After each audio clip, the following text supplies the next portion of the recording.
ছোট চিংড়ির বড়া বানানোর জন্য লাগবে ছোট চিংড়ি, বেসন, ধনেপাতা কুচি, লঙ্কা কুচি, পেঁয়াজ কুচি, রসুন বাটা, আদা বাটা।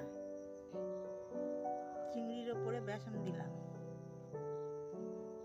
তার মধ্যে 1 চামচ হলুদ দিলাম, 1 চামচ লঙ্কার গুঁড়ো দিলাম, স্বাদ মতন লবণ দিলাম, লঙ্কার কুচি দিলাম,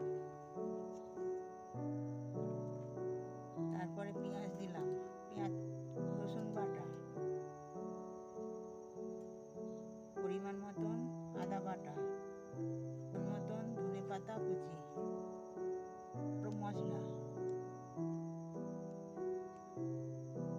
1 চামচ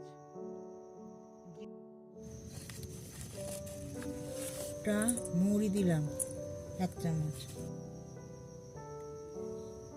ওর উপরে সাদা তেল একটু ছড়িয়ে দিলাম, মাখিয়ে নিলাম। করে মাখিয়ে নিলাম। কড়াইতে পরিমাণ মতন তেল দিয়ে নিলাম।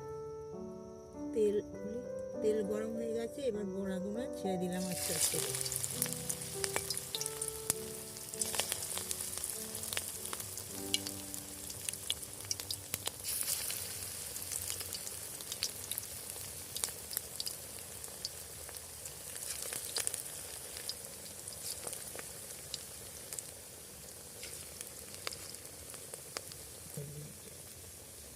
এরপর আমি আস্তে আস্তে এক পিঠ করে উল্টে দিলাম।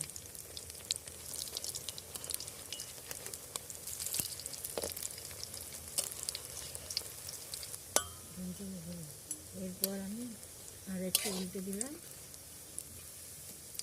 ভাজাগুলো হয়ে গেছে, আস্তে আস্তে তুলে দিলাম।